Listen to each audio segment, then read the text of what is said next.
रविवार को उड़ी में भारतीय सेना पर आतंकवादी हमले के बाद भारत और पाकिस्तान के बीच अब तनाव चरम पर पहुंच गया है। कूटनीतिक मोर्चे पर भारत की चौतरफा घेराबंदी से पाकिस्तान में बौखलाहट दिख रही है। वहां से युद्ध की आहट भी सुनाई दे रही है। इस्लामाबाद में F-16 लड़ाकू विमान से युद्धाभ्यास की खबरें हैं। इधर भारत ने भी सीमाओं पर अपनी फौज बढ़ा दी है। प्रधानमंत्री खुद वॉर रूम में हालात का जायजा ले रहे हैं। तो ऐसे में क्या भारत और पाकिस्तान एक और युद्ध की कगार पर खड़े हो गए हैं? और अगर युद्ध हुआ तो क्या भारत इसके लिए पूरी तरह से तैयार है? इन्हीं मुद्दों पर आज हम कर रहे हैं बड़ी चर्चा, जिसके लिए हमारे साथ है एक्सपर्ट्स का एक बड़ा पैनल। हमारे साथ है बीजेपी के प्रवक्ता नरेंद्र तनेजा साहब, साथ ही जुड़ेंगे कांग्रेस के प्रवक्ता जयवीर शेरगिल। हमारे साथ कार्यक्रम में है पूर्व डिप्लोमेट विवेक काटजू, रक्षा विश्लेषक रिटायर्ड लेफ्टिनेंट जनरल राज कादियान साहब, रक्षा विशेषज्ञ रिटायर्ड कमोडोर जीजे सिंह, भारत शक्ति.in के फाउंडर नितिन गोखले और वरिष्ठ पत्रकार शिवकांत शर्मा। आप सभी का इस चर्चा में बहुत बहुत स्वागत है। लेकिन चर्चा शुरू करें उससे पहले आवाज अड्डा पर आज हम पूछ रहे हैं एक बड़ा सवाल कि क्या भारत और पाकिस्तान के बीच जंग की नौबत आ गई है? आप अपनी राय हमारे ट्विटर हैंडल @CNBC आवाज पर दे सकते हैं। आइए चर्चा की शुरुआत करते हैं और पहला सवाल मेरा जाता है लेफ्टिनेंट जनरल राज कादियान साहब को। कादियान साहब, अगर भारत और पाकिस्तान के बीच आज की तारीख में जंग हो जाए तो क्या हम उसके लिए तैयार हैं? हेलो, लगता है राज साहब तक मेरी आवाज नहीं पहुंची। कमोडोर जीजे सिंह, युद्ध का आप अच्छा अनुभव रखते हैं। आज भारत और पाकिस्तान एक बार फिर युद्ध के काफी करीब दिखाई दे रहे हैं, लेकिन आज की तारीख में अगर हम पाकिस्तान के साथ युद्ध करें तो क्या हम इस युद्ध के लिए पूरी तरह तैयार हैं? मेरा मानना है कि हम पूरी तरह तैयार हैं। मैं तो ये यहां तक कहूंगा कि हम हमेशा तैयार हैं इसके लिए, क्योंकि हमारी भारतीय सेना की जो मसल एंड माइट है, जो इसकी शक्ति है, वो पाकिस्तान से कहीं ज्यादा है। चाहे वो हमारी थल सेना हो, या हवाई सेना हो, या जल सेना हो, ये जितनी हमारी सेनाएं, इनकी ट्रेनिंग को देखा जाए और इनकी जो फायर पावर को देखा जाए, इनकी गन पावर को देखा जाए, तो मैं समझता हूं कि पाकिस्तान के सामने हम कहीं ज्यादा शक्तिशाली हैं। हम सिर्फ पाकिस्तान का ही सामना नहीं करते, हम चाइना के साथ भी तैयारी रखते हैं। तो मेरा मतलब ये कहने का है कि अगर कल कहीं युद्ध की बात होती है तो इसमें निश्चय पहली बात कि भारत की, हमारे देश की जीत होगी। मेरा कुछ थोड़ा सा यही होगा कि जो हमारी इस टाइम पाकिस्तान के साथ भेड़ होगी, जो हमारी उनके साथ टक्कर होगी, उसके अंदर दोनों साइड से कुछ कैजुअल्टीज ज्यादा हो सकती है, क्योंकि पाकिस्तान जो है उसका इस टाइम सिर्फ एक ही फ्रंट में लड़ना है। पहली दफा तो वो बांग्लादेश की तरफ भी था, उसका एक पैर और एक पैर यहां पे था, मगर इसमें कोई शक नहीं कि हम इस पे जरूर जीत पाएंगे। और पाकिस्तान जो आज की तारीख में कर रहा है, जैसे उसने F-16 का एक ड्रामा किया है, ये मैं समझता हूं कि उनके बौखलाहट है। ये जो ऐसे जो दृश्य वो अपनी ही पब्लिक को दिखा रहे हैं और उनको इम्प्रेस यही समझना चाहते हैं कोशिश कर रहे हैं। जीजे सिंह साहब, यही एक सवाल है। ये जो है सिर्फ वो अपनी पब्लिक को दिखाना चाहते हैं। उसकी F-16 का हमारे एयरफोर्स के जो सेनापति हैं, जो ऑफिसर, जो हमारी एयरफोर्स की शक्ति है, उसके सामने कुछ नहीं है। वो तो एक ड्रामा है, एक क्राफ्ट है, हमको धमकाने के लिए, एक जिसे कहते हैं गिद्दड़ भपकियां देने की कोशिश कर रहा पाकिस्तान। राज कादियान साहब, ये जो खबरें आई है पाकिस्तान से, इनफैक्ट हम इनके फुटेज भी चला रहे हैं कि वहां पर F-16 जो है वो प्रैक्टिस कर रहे हैं, और होती है दिन में कई देशों में, लेकिन अब रात में उनके शोर सुनाई दे रहे हैं और थोड़ी सी घबराहट है लोगों में पाकिस्तान के अंदर। तो क्या ये पाकिस्तान सिर्फ एक नाटक कर रहा है अपनी प्रिपरेशन दिखाने के लिए, थोड़ा सा डर दिखाने के लिए? अब वाकई में पाकिस्तान को ये यकीन हो गया है कि अब जैसे हालात हैं जंग हो सकती है? देखिए, आज के दिन उड़ी के अटैक के बाद खासकर दोनों देशों के बीच में तनाव है और होना भी चाहिए, क्योंकि उड़ी वाला अटैक महज आतंकवादी अटैक नहीं था, वो तो पाकिस्तान का भारत पर अटैक था। तो ये सिर्फ डरा हुआ आदमी ऐसी प्रैक्टिस करता है लोगों को दिखाने के लिए ताकि भाई अटैक नहीं आए, लेकिन लड़ाई जब होती है तो लड़ाई की क्षमता, उसकी शक्ति में क्या क्या फैक्टर होते हैं। सिर्फ सेनाएं अकेली नहीं होती, सेनाएं जरूर होती हैं, वो तो लड़ती हैं, लेकिन देश की पॉलिटिकल स्ट्रेंथ होनी चाहिए ताकि स्ट्रांग डिसीजन जब लेने पड़े तो कोई हिचकिचाहट नहीं हो। देश की इकोनॉमिक स्ट्रेंथ और क्षमता होनी चाहिए ताकि वार को आप सस्टेन कर सकें। वार जब भी होती है वो हमेशा एग्रेसर को पहले फायदा मिलता है। पिछली 3 बार 48, 65 और 99 में पाकिस्तान ने हमला किया था तो इनिशियल एडवांटेज उसको मिला था, लेकिन बाद में उसकी हार हुई। जो उसके एम जो थे, जिस एम से उसने लड़ाई शुरू की थी, उनमें से कोई भी हासिल नहीं हुआ। आज के दिन पाकिस्तान रोजाना लड़ाई लड़ रहा है हमसे। जब उसने देखा कि 3 बार उसने हमला किया, 71 में भी एग्रेसर वही था, क्योंकि हालांकि हमारी कोशिश, हमारी प्लान थी कि जो 1 करोड़ रिफ्यूजी ईस्ट पाकिस्तान के हमारे अंदर आ गए थे, हम उनको सस्टेन नहीं कर सकते थे, हमको उनको वापस भेजना था। तरीका सिर्फ यही था कि उनकी टेरिटरी कैप्चर करें और इनको वापस भेजें अपने देश में। लेकिन फिर भी अटैक पहले पाकिस्तान ने 3 दिसंबर की आफ्टरनून को किया था, जब हमारे 11 वेस्टर्न जो एयरफील्ड हैं उसके ऊपर पाकिस्तान ने हवाई हमला किया था। इसके अलावा स्ट्रेंथ की जो मैं बता रहा था, आपके पास डिप्लोमेटिक एबिलिटी होनी चाहिए कि आज के दिन सिर्फ 2 देश नहीं लड़ेंगे, दुनिया इन्वॉल्व हो जाती है। आज के दिन डिप्लोमेटिकली हमने बहुत कामयाबी हासिल की, पाकिस्तान अकेला पड़ा हुआ है। जहां तक सेनाओं का सवाल है, चाहे वो थल सेना हो, चाहे वो वायु सेना, चाहे जल सेना, हमारी उसके ऊपर बहुत सुपीरियोरिटी है। पाकिस्तान को कोई चांस नहीं है। अगर उसको जरा सा भी चांस होता तो वो प्रॉक्सी वॉर नहीं करता, वो एक और लड़ाई करता, जो उसने बार बार करके, बार बार हार खा के। तो मैं नहीं समझता कि पाकिस्तान के अंदर जहां उनमें डिसीजन मेकिंग शायद स्ट्रांग हो सकती है, वो तो एक आदमी का डिसीजन है, वहां तो मिलिट्री रूल है। हम डेमोक्रेसी है, लेकिन हमारी भी डेमोक्रेसी। आज का दिन अगर आप लोगों का भाव देखें, उड़ी के बाद तो पूरा देश इकट्ठा हुआ है। पूरा देश चाहता है कि पाकिस्तान को सजा मिले। लोगों में बहुत गुस्सा है। काटजू साहब, 2001 में जब संसद पे हमला हुआ था, तब भी जो फोर्सेस का मोबिलाइजेशन था वो बहुत भारी तादाद में हो गया था बॉर्डर पे दोनों तरफ से, और वाजपेयी साहब पे बहुत प्रेशर था कि वो पूरी की पूरी वॉर एक तरीके से शुरू कर दें पाकिस्तान के ऊपर, लेकिन होल्ड किया उन्होंने, कुछ प्रेशर बनाया पाकिस्तान के ऊपर। लेकिन आज के जो हालात है, आपको लगता है 2001 से सिमिलर है या इस बार और ज्यादा गुस्सा है और ज्यादा प्रेशर है और शायद और ज्यादा दबाव है कि अब पाकिस्तान को सबक सिखाना चाहिए? देखिए, जो देश में क्रोध और आक्रोश है पाकिस्तान के प्रति उरी के हमले के बाद, वो बिल्कुल जायज है। लेकिन जो आज मेरा मानना है कि जो भी पाकिस्तान में गतिविधियां उनकी सेना कर रही है, वायुसेना कर रही है, उसका उद्देश्य 2 है। उसके उद्देश्य 2 हैं। पहला उद्देश्य यह है कि अंतर्राष्ट्रीय समुदाय को वो बताएं कि भारत और पाकिस्तान युद्ध के कगार पे आ रहा है और आ रहे हैं, और इसकी वजह से वो चाहते हैं कि कश्मीर के हालात पर अंतर्राष्ट्रीय समुदाय, जो अभी तक कोई नजर नहीं डाले हैं, वो डालना शुरू करे।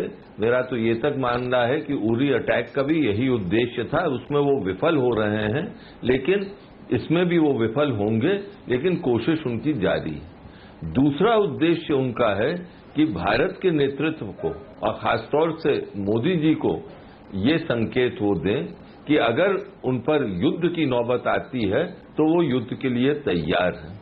अब हमारी क्या नीति होनी चाहिए?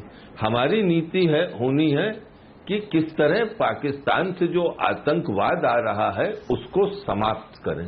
और मेरा मानना है कि इसके लिए जो प्रधानमंत्री ने कहा है कि जो उरी हमले के पीछे थे, जो उनको पनिश किया जाएगा, उनको सजा दी जाएगी, और ये आश्वासन प्रधानमंत्री ने दिया है देश को, इसको अकम्प्लिश करने के लिए हमारे पास बहुत विकल्प है, एक विकल्प नहीं है। आखिरी नुक्ता मैं आपसे ये कहूंगा कि ये जो मामले चल रहे हैं ये 25 साल से ज्यादा से चल रहे हैं और इसमें अब वक्त आ गया है कि हम एक नीति बनाएं जी, उस नीति के तहत स्टेप बाय स्टेप कदम लें।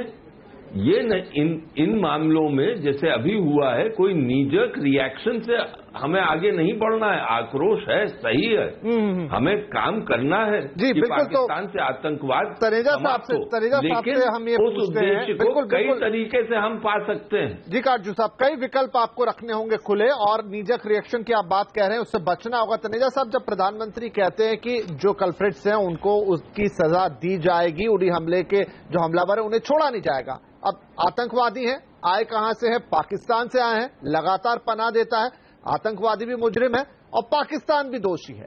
तो अब सरकार किन विकल्पों पर विचार कर रही है? सर्जिकल स्ट्राइक्स की एक बात चल रही है, दूसरा क्या हम फुल फ्लेज वॉर में जाएंगे, या एक हाइब्रिड वॉर जिसको आप कहते हैं कि आप थोड़ा उन पर दबाव बनाएंगे मिलिट्री के थ्रू और थोड़ा डिप्लोमेटिक दबाव बनाएंगे? क्या नीति आएगी सरकार की तरफ से? जैसे काटजू साहब कह रहे हैं कि स्पष्ट नीति होनी चाहिए। देखिए, पहली बात तो ये स्पष्ट है कि जो उरी में हमला हमारी फौज पे हुआ वो पाकिस्तान स्टेट का हमला था, वो पाकिस्तान स्टेट का हमला था। वो पाकिस्तान ने हमला किया हमारे ऊपर, हमारी फौज के ऊपर हमला किया, तो भारत के ऊपर हमला था। अब आपने ये देखा कि पूरे भारत के अंदर पूरे 125 करोड़ भारतीय, हिंदू, मुसलमान, सिख, ईसाई सब एक है और सबका जो आक्रोश है बराबर है, और भारतीय जनता पार्टी सरकार के अंदर भी आक्रोश बिल्कुल बराबर है। अब दूसरा हमको देखना होगा, एक चीज हमको ध्यान रखनी पड़ेगी, जो पहले 1971 का युद्ध हुआ और 2016, अब टेक्नोलॉजी के हिसाब से, माहौल के सब चीज काफी बदली है, और जो भारत की फौज है, हमारी फौज दुनिया में सबसे अव्वल फौज है। फर्क क्या है? भारत के अंदर जो हमारी फौज है उसके पीछे 126 करोड़ भारतीय खड़े हैं, और पाकिस्तान की जो फौज है उसके पीछे शायद बलूचिस्तान नहीं है, सिंध के लोग नहीं है, फ्रंटियर के लोग नहीं है, तो वो कमजोर सेना है। और दूसरी, और जहां तक हमारे रिस्पॉन्स की बात है, इन सारे फैक्टर को देख करके पाकिस्तान अंदर से टूटा हुआ कमजोर देश है। पाकिस्तान ऐसा देश है जिसकी अर्थव्यवस्था भारत के मुकाबले कुछ भी नहीं है। मैं उसी पे आ रहा हूं, मैं आपके उस पर आ रहा हूं। इस सबको देखते हुए हम जो जवाब उसका होगा वो जवाब होगा जिससे पाकिस्तान जिंदगी भर याद रखेगा, और जवाब जो होगा वो हर फ्रंट से होगा, जहां वो फौजी भी होगा, वो आर्थिक भी होगा, वो कूटनीतिक भी होगा। नहीं तो हम क्या करने जा रहे हैं? क्या हम सर्जिकल स्ट्राइक्स करेंगे? बात ऐसी हो रही कि हम अपनी ही सीमा में रह के अपने प्लेन से वहां अटैक कर दे, ब्रह्मोस से मार दे, लेकिन क्या पाकिस्तान इसको मानेगा कि आपने एलओसी का उल्लंघन नहीं किया? वो तो इसको एज अ वॉर ही लेगा। तो क्या ऐसी सिचुएशन के लिए तैयार है? हम युद्ध करेंगे? हमारा मकसद क्या है? हमारा मकसद है पाकिस्तान को सबक सिखाना। और आज अपोजिशन के लीडर पाकिस्तान के अंदर मिस्टर शाह जो पीपीपी के अपोजिशन, उन्होंने क्या कहा कि पाकिस्तान के हिंदुस्तान ने हालत खराब कर दी है, ये उन्होंने वहां पे पार्लियामेंट के अंदर बोला है। तो इससे आप अंदाज लगा सकते हैं कि उनके अंदर कितनी दहशत है, बौखलाहट नहीं दहशत है। और ये क्यों है? क्योंकि हर फ्रंट से भारत ने उनको घेरना शुरू कर दिया है, चाहे वो इकोनॉमिक हो, चाहे वो डिप्लोमेटिक हो, चाहे वो मिलिट्री का हो। जो उनको जवाब दिया जाएगा वो ऐसा जवाब दिया जाएगा कि वो धराशायी हो जाएंगे, वो अंदर से कोलैप्स करेंगे। अब उसके लिए क्या सारी रणनीति है, आप अप्रिशिएट करेंगे, आपके दर्शक भी मानेंगे। टेलीविजन पे आकर के सरकार का मैं प्रतिनिधि, भारतीय जनता पार्टी प्रतिनिधि के नाते उसकी चर्चा यहां नहीं कर सकते। लेकिन हम ठीक है, हम बात कर रहे हैं कि क्या हम वॉर में जाने की स्थिति में हैं। जयवीर शेरगिल साहब, अगर हम बात करें कि चाहे वो मुंबई अटैक्स हुए हों तब तो सरकार आपकी थी, या फिर करगिल अटैक हो, वो एक अलग तरीके की युद्ध थी, या फिर संसद पर हमला हो, हमने एक फुल फ्लेजेड वॉर में जाने से हमेशा अब तक हम बचते रहे। लेकिन क्या अब वक्त है कि पाकिस्तान को सबक सिखाया जाए? सारे यहां पर पैनलिस्ट हैं, वो सब मान रहे हैं, आंकड़े साबित करते हैं कि भारत की जो सामरिक ताकत है वो हर हाल में सुपीरियर है पाकिस्तान से। तो इस तरीके से अब वक्त है कि आप इस देश को बताएं कि बार बार ये ऐसी हरकत करने से बाज आए, नहीं तो अब ये वक्त है जब हम हथियार का इस्तेमाल करेंगे।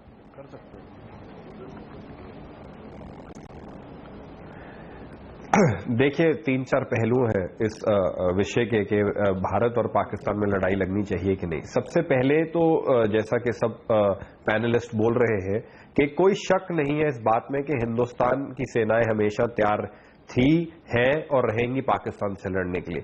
पर आज देखिए जो ये F-16 की हरकत हो रही है, हमें मान के चलना चाहिए ये पाकिस्तान ही कभी हिंदुस्तान के साथ जंग नहीं लगाएगा। उसके पीछे 2-3 कारण है। सबसे पहले इतिहास गवाह है, पाकिस्तान एक बहुत ही डरपोक और ढोंगी मुल्क है। कभी भी अपने सेना का इस्तेमाल करके वो जंग नहीं करता, वो दूसरे के कंधे पे बंदूक रख के करता है एक प्रॉक्सी वॉर। चाहे वो अफगान के नूरिस्तान, नानागढ़ या कनूर जैसे नेटो के हेडक्वार्टर्स पे अटैक हो, चाहे वो कश्मीर में हिजबुल मुजाहिदीन का सहारा लेना हो, तो हमेशा वो दूसरे के कंधे से कायरों की तरह वार करता है और सीधा कभी सामने नहीं आता। Point number 1। पॉइंट नंबर 2, अब आ जाती है जंग की बात। देखिए जनता जज्बे और दिल से सोचती है, सरकारें, कई सरकारें जो ऐसे खासकर हमारी सेनाएं वो दिमाग से सोचती है।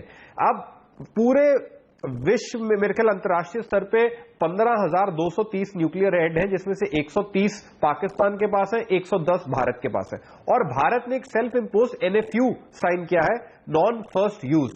तो पाकिस्तान सोचता है कि बार बार वो न्यूक्लियर वॉर का डर दिखा के वो हमें ब्लैकमेल कर लेंगे, वो भी होने वाला नहीं है।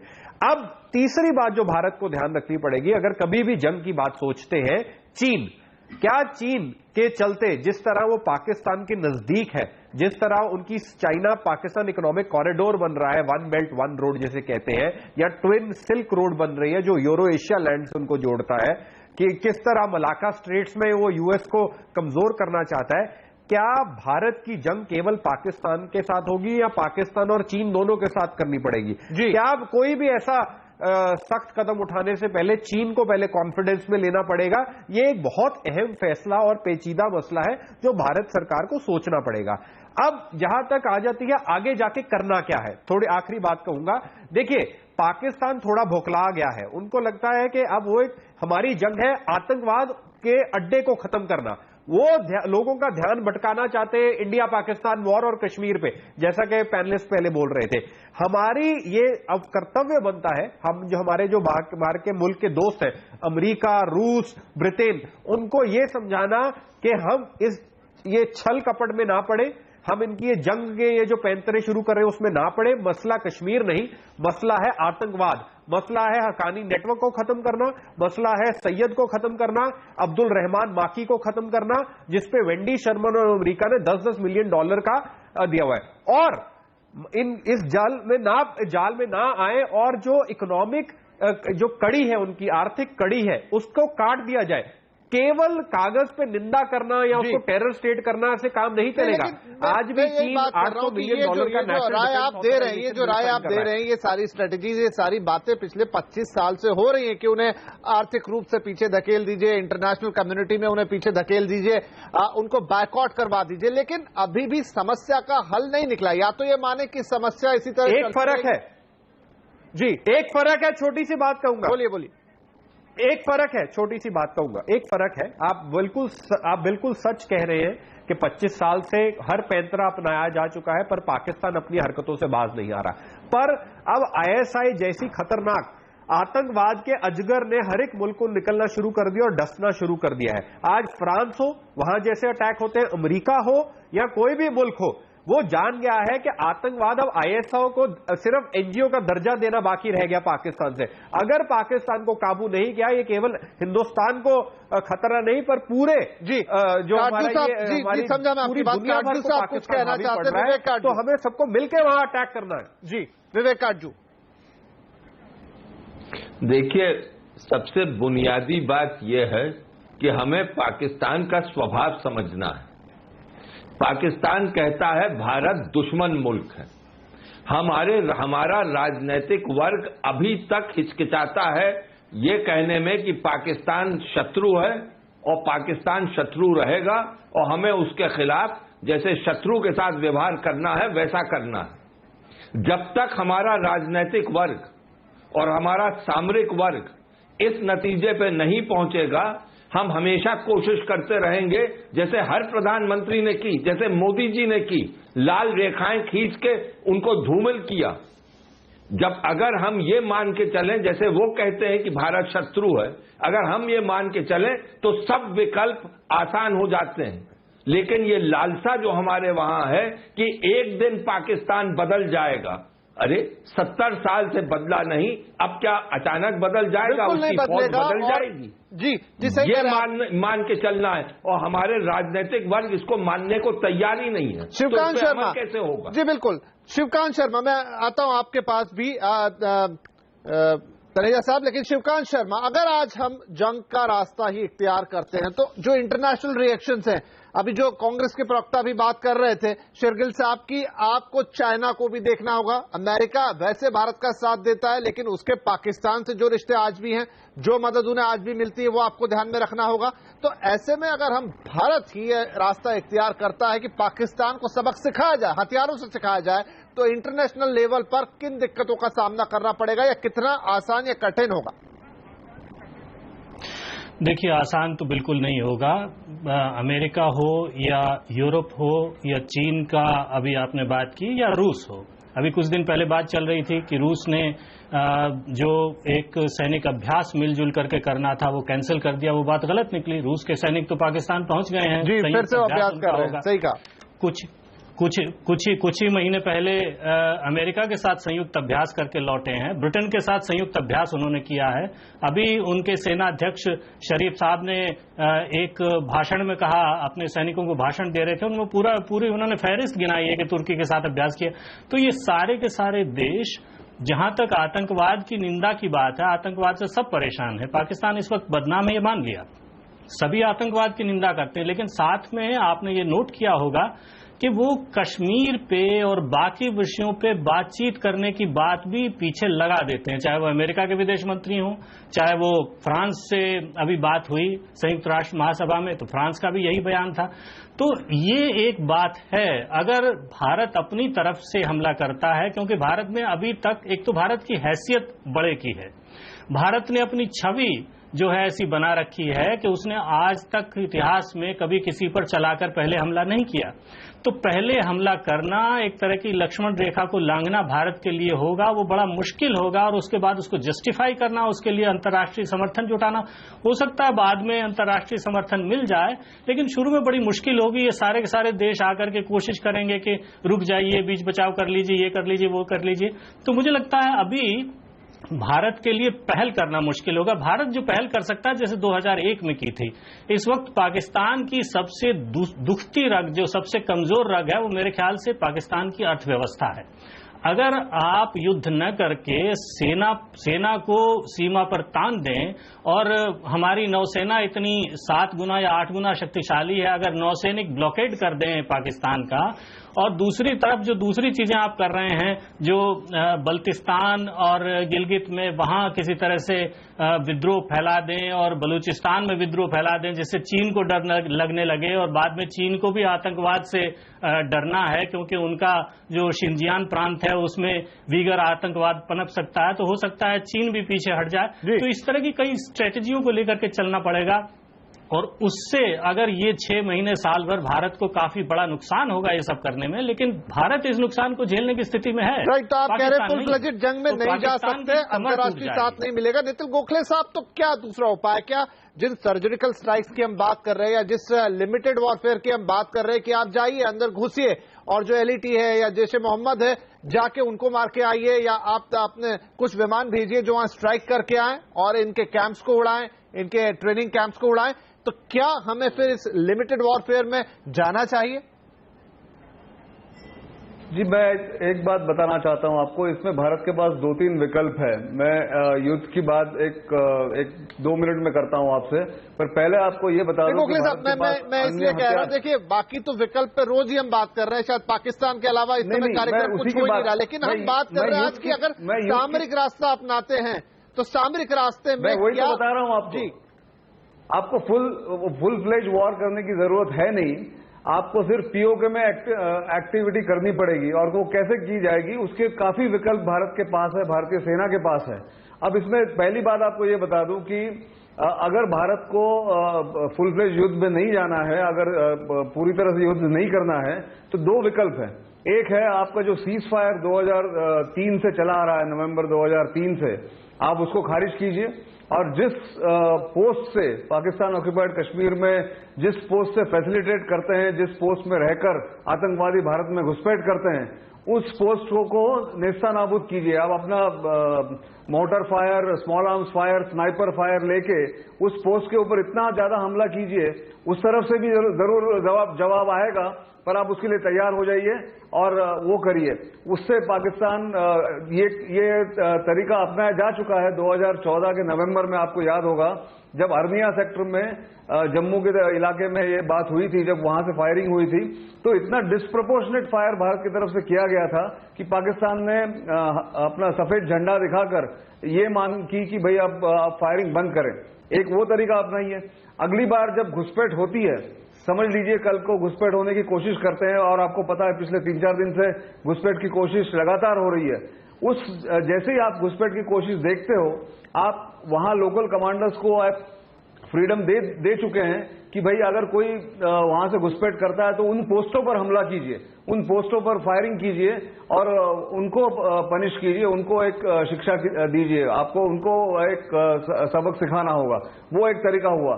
दूसरा आपका तरीका हुआ, अगर कल को भारतीय वायुसेना के जहाज अगर वहां जाना चाहते हैं तो अभी वो जाने की कोशिश न करें, ये ऐसा मैं समझता हूं, क्योंकि वहां हाई अलर्ट है अभी।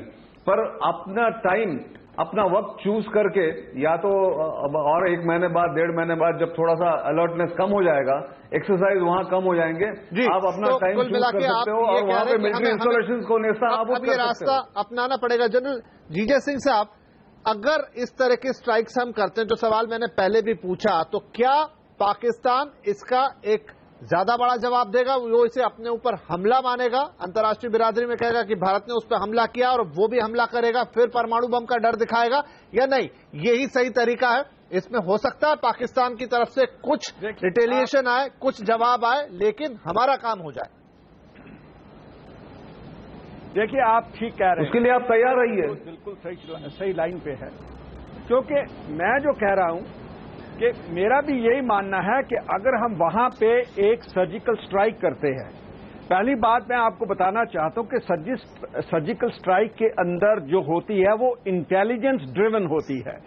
इसका मतलब यह है कि हमें जब हार्ड कोर इंटेलिजेंस मिल जाती है, पक्का पता लग जाता है कि फॉर एग्जाम्पल, उदाहरण के लिए, कि हाफिज सईद किसी खास मोहल्ले में इस मकान में बैठा हुआ, तो हमारी एयरफोर्स के अंदर इतनी शक्ति है कि इतनी प्रिसीजन के साथ, इतनी बारीकी के साथ वो उसके मकान के ऊपर, उस कमरे में जहां बैठा हुआ है, वहां पे प्रिसीजन बॉम्बिंग कर सकती है, उसको खत्म कर सकती है विदाउट मच कोलैटरल डैमेज, और बाकी 7 जगह पे ज्यादा डैमेज नहीं होगा। हमारी एक क्षमता है। और दूसरी बात यह है कि जब कोई हम ऐसे सर्जिकल स्ट्राइक्स करते हैं, एलओसी के क्रॉस करते हैं, किसी पाकिस्तान ऑक्युपाइड जो हमारा कश्मीर है उसके अंदर करते हैं, तो इसकी एस्केलेशन होने की 100% मैं समझता हूं कि इसका चांस है। मगर उसके लिए अगर हम करते हैं तो पहले हम तैयार भी होंगे ना। ये कोई इतने हम बेवकूफ नहीं है कि हमें इसका पता नहीं है कि एस्केलेशन होगी। एस्केलेशन हो जाए, मगर हमारी फुल प्रिपेयर्डनेस होगी, क्योंकि जब ऐसी वॉर होती है तो दोनों साइड पे एक डिग्री, जिसे स्टेट ऑफ इमिनेंट का मतलब कि होगा, जरूर होगा, तैयारी होती है। उसके पीछे, उसके आगे सिर्फ लड़ाई होती है, पीछे फौज नहीं हटती। तो ये चांस हो सकता है। अब आपने बिल्कुल ठीक कहा, इसके आगे वाला स्टेप आ जाता है न्यूक्लियर।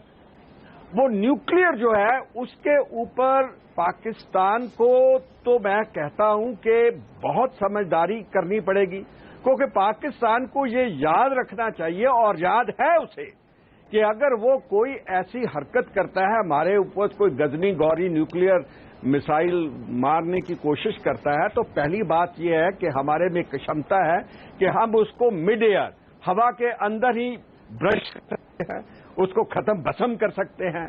दूसरा, उसको ये याद रखना चाहिए कि अगर हमने वहां पे कोई ऐसा न्यूक्लियर पृथ्वी आकाश अग्नि मारी तो वो पाकिस्तान के टुकड़े टुकड़े कर देगा।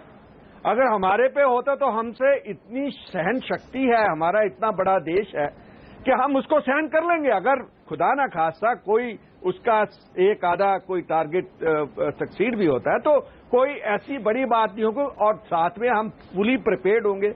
तो मेरा ये मानना है कि अगर हम उसके साथ ऐसी युद्ध में घुसते हैं पाकिस्तान को सजा देने के लिए, उसको डिसिप्लिन करने के लिए, क्योंकि अभी जो हालात है उस हालात में जिसे कहते हैं एप्लीकेशन ऑफ मिलिट्री फोर्स का टाइम है, ये अभी डिप्लोमेसी में और एनालिसिस करने में बात क्या हो रही है कि हम इतना ज्यादा एनालिसिस कर लेते हैं, इतना ओवर एनालिसिस करते हैं। बिल्कुल सही आप कह रहे हैं, और शेरगिल साहब भी कुछ कहना चाह रहे हैं। मैं शेरगिल साहब के पास भी जाता हूं, लेकिन उससे पहले नरेंद्र तनेजा जो सरकार के प्रतिनिधि हैं,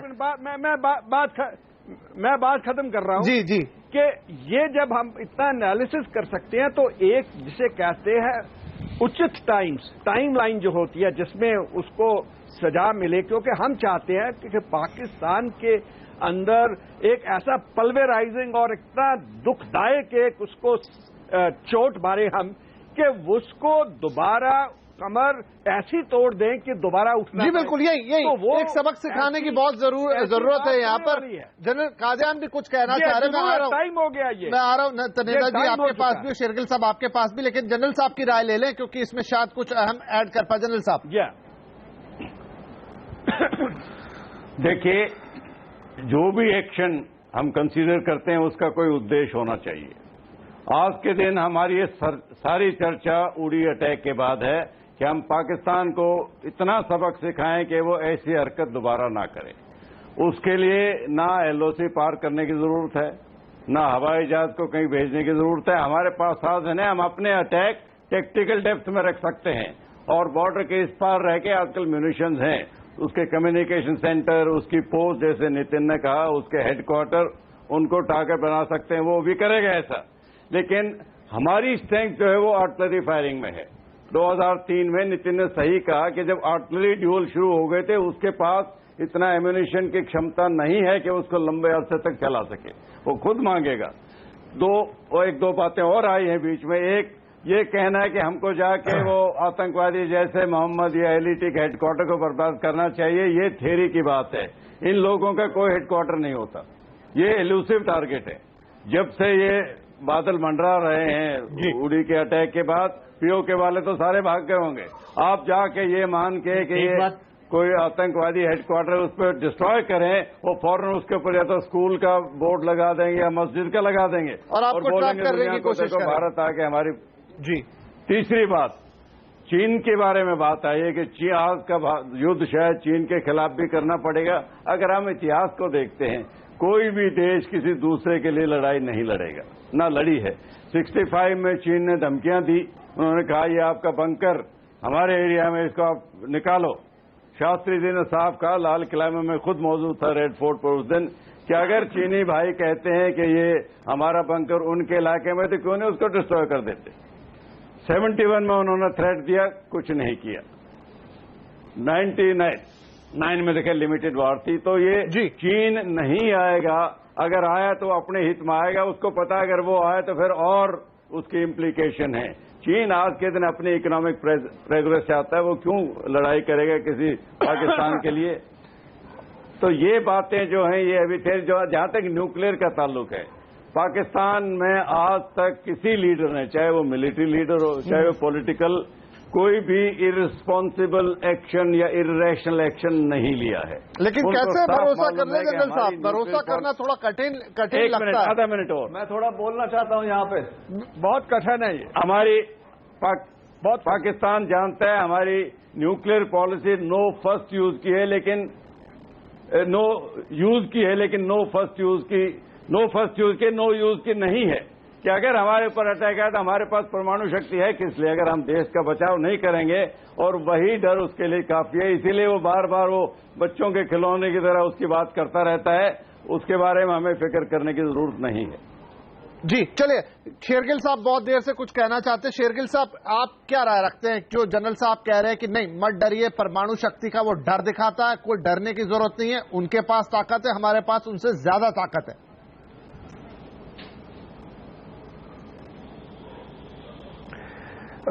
दो बातें कहना चाहूंगा संक्षेप में। सबसे पहले मैं जनरल साहब की चीन वाली बात से सहमत नहीं हूं। इतिहास की इन्होंने बात की है। 27 दिसंबर 1962 बॉर्डर एग्रीमेंट हो गया पाकिस्तान और चीन के बीच में। तब जब यूएस के एम्बेसडर गैलब्रियाथ नेगोशिएट कर रहे थे इंडिया और पाकिस्तान में, जो हमारी जमीन 2000 किलोमीटर से ज्यादा उनके पास ही देने के लिए रातों रात चीन आया, पाकिस्तान के साथ अग्रीमेंट किया और 1962 से लेके आज तक इंच फॉरवर्ड पॉलिसी जिसे कहा जाता है फॉरेन पॉलिसी में, इंच फॉरवर्ड पॉलिसी हिंदुस्तान के और करीब करीब आने के यत्न कर रहा है। और ऐसा हमारी सरजमीन, जो कब्जे की जमीन जिसपे चीन और पाकिस्तान बैठे हैं, उस पे आज सीपैक ग्वादार पोर्ट बना दिया और अपना समझने लगा। हमने वो हिंदुस्तान भी आए, ढोकला भी खाया, झूले भी झूले, और उसी दिन उनकी सेना हमारी सरहद को के अंदर घुसपैठ करने की कोशिश कर रही थी। तो ये है चीन, इतिहास भी देख लूं और मौजूदा स्थिति भी देख लूं। दूसरा बात इन कोalition की है। अमेरिका ने अबोताबाद में उसामा बिन लादेन पे हमला किया। पाकिस्तान जानता था कि वो चू नहीं कर सकता, क्योंकि ना तो अमेरिका का मुकाबला कर सकता है मिलिट्री पे, ना ही उनका कोई और देश साथ देगा, चीन भी नहीं देगा, क्योंकि चीन और अमेरिका का ट्रेड सबसे हाईएस्ट है। क्या हम ये कह सकते हैं हम अबोताबाद जैसी स्ट्राइक करें तो चीन या हमारे खिलाफ नहीं जाएगा या अमेरिका हमारा चीन जैसा साथ देगा? हमें भूलना नहीं चाहिए कि चीन आज नेपाल में भी सबसे ज्यादा एक्टिव है। श्रीलंका में 2013 से उनकी न्यूक्लियर सबमरीन पार्क्ड है। $46 बिलियन तो छोड़िए, आज ज्वाइंट मिलिट्री एक्सरसाइज और सबसे ज्यादा शक्तिशाली कर रहा है चीन पाकिस्तान को, क्योंकि चीन भी चाहता है हमारी सरहद हड़पना। तो आंखें बंद करके चीन पे भरोसा नहीं किया जा सकता।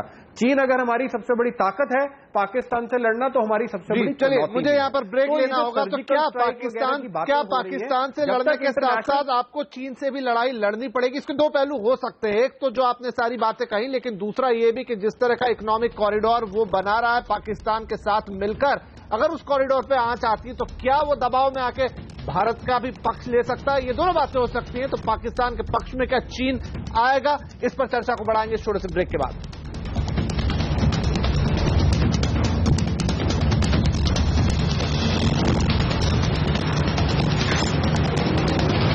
तो आवाज अड्डा पर आज हो रही है बड़ी बहस। का युद्ध चाहता है पाकिस्तान, और हमने अपने दर्शकों से भी यही सवाल पूछा है कि क्या भारत और पाकिस्तान के बीच में युद्ध की नौबत आ गई है? आप अपने जवाब हमें भेजिए और हम आपको आखिरी में इस शो के बताएंगे कि लोग अपनी क्या राय रखते हैं, आप अपनी क्या राय रखते हैं। @CNBC_आवाज पर आप ट्वीट करके जवाब हमें दे सकते हैं। हमारा पूरा पैनल हमारे साथ है।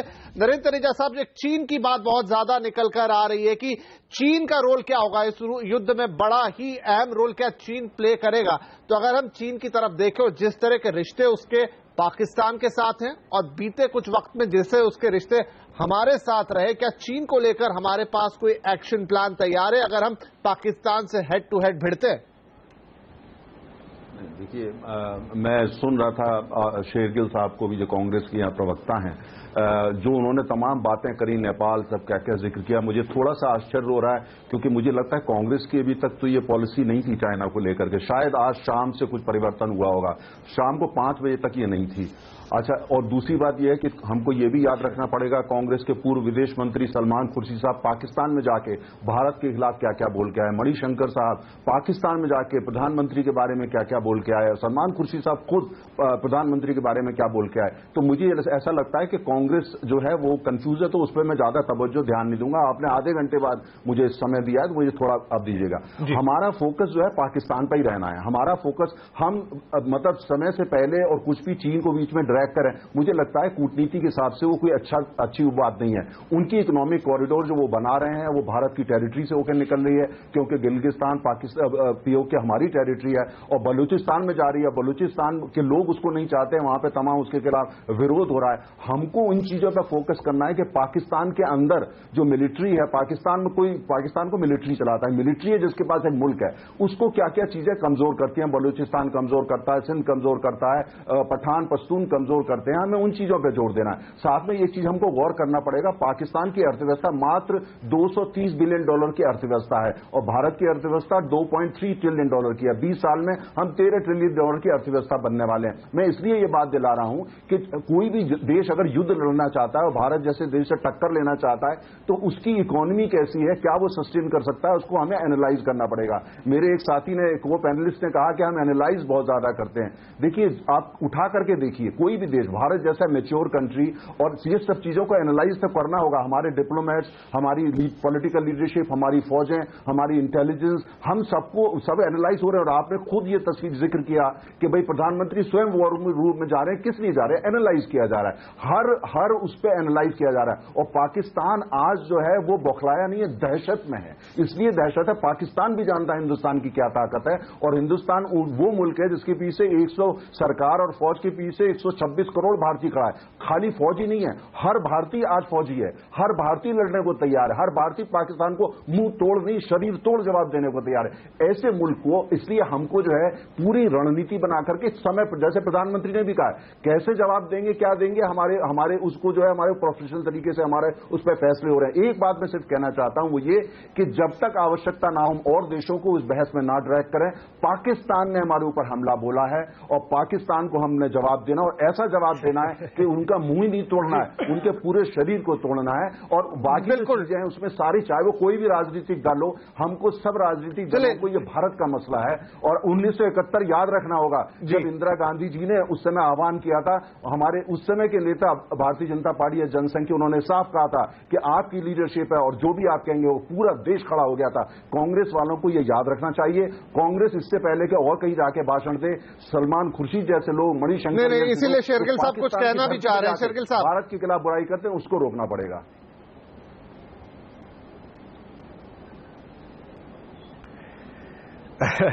आश्चर्य हो रहा है ना। तो मैंने पूरी डिबेट पे भारतीय जनता पार्टी पे कोई ताना कसा, ना मैंने कहा उनकी निंदा की।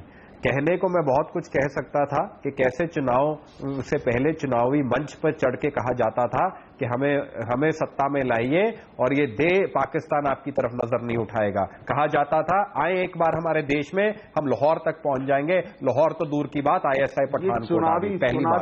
दूसरी बात, किस बात का भ्रम है हमें कि अगर चर्चा पे धैर्य रखिए, मैंने बीच में मत नहीं बोला था आपके जनाब, धैर्य रखिए, भी कहा था धैर्य रखिए, मैंने आपके बीच में टोका नहीं था।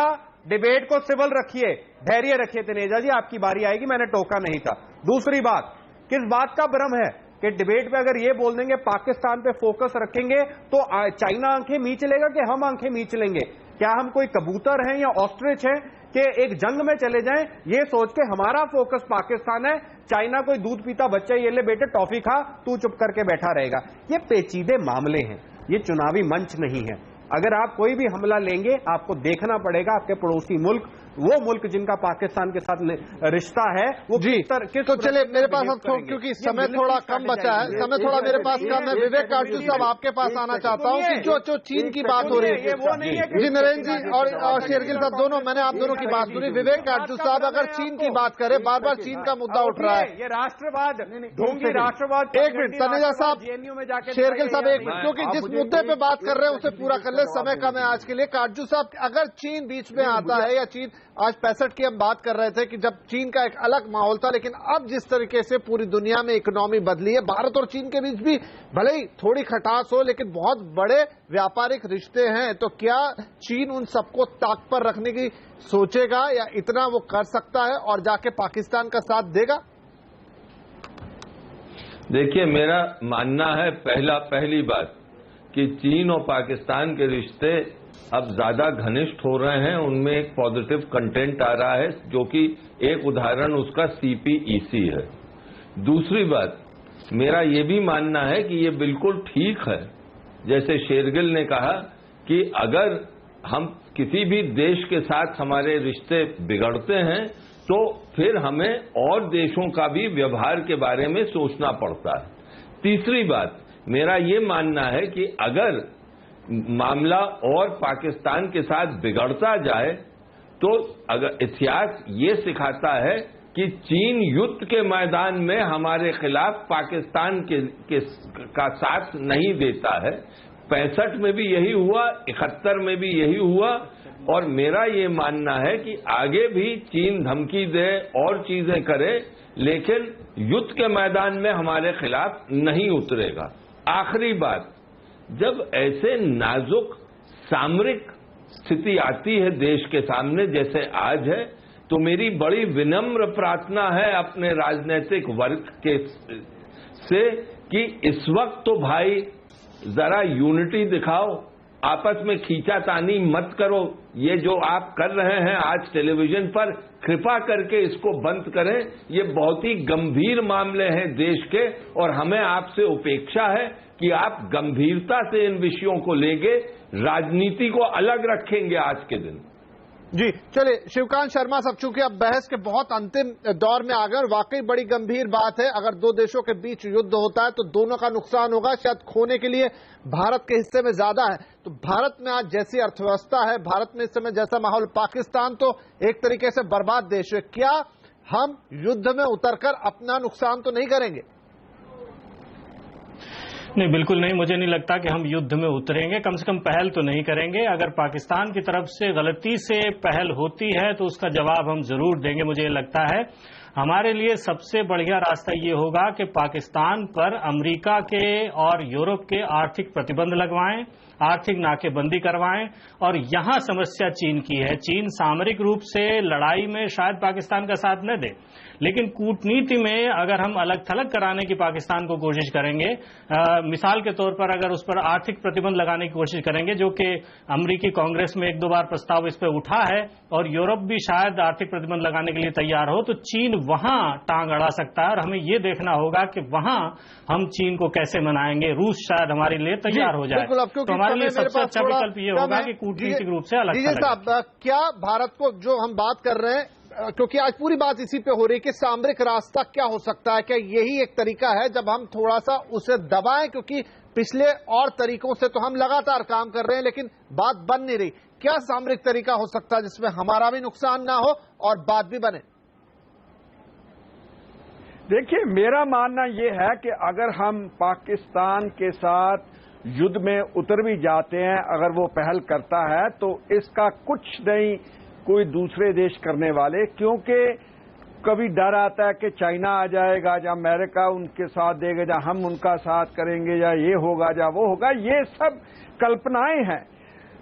अगर देखा जाए इतिहास को, तो अगर हम अमेरिका के पास गए हैं तो उसने ये हमेशा कहा है कि आप अपनी जो बात है पाकिस्तान इंडिया बायलैटरली बैठकर एक दूसरे के साथ उसको सुधारे। कोई भी देश जो है हिंदुस्तान और पाकिस्तान की पिछले 70 साल के इतिहास को देखकर इसकी तू मैं में नहीं आएगा जी। अगर लड़ाई भी होती है तो नहीं आएंगे। चाइना जो है उसका पाकिस्तान में एक ही इंटरेस्ट है, वो है CPEC, that is China Pakistan economic. तो यही कि क्या लड़ाई का जोखिम लेना चाहिए? कोई नहीं। अब क्योंकि मेरा समय समाप्त होने जा रहा है, एक सवाल जो है थोड़ा वक्त से आगे का लगेगा, लेकिन निखिल गोखले साहब, मैं आपसे पूछना चाहता हूं कि यदि भारत पाकिस्तान में जंग हो जाए और भारत का पलड़ा भारी रहे और फिर एक बार हम देखें कि उनकी सेना घुटने टेक देती है, तो भारत को क्या मांगना चाहिए, किस चीज पे हस्ताक्षर कराने चाहिए? आप पाकिस्तान ऑक्यूपाइड कश्मीर मांग लीजिए, जो आपने नहीं मांगा 71 में।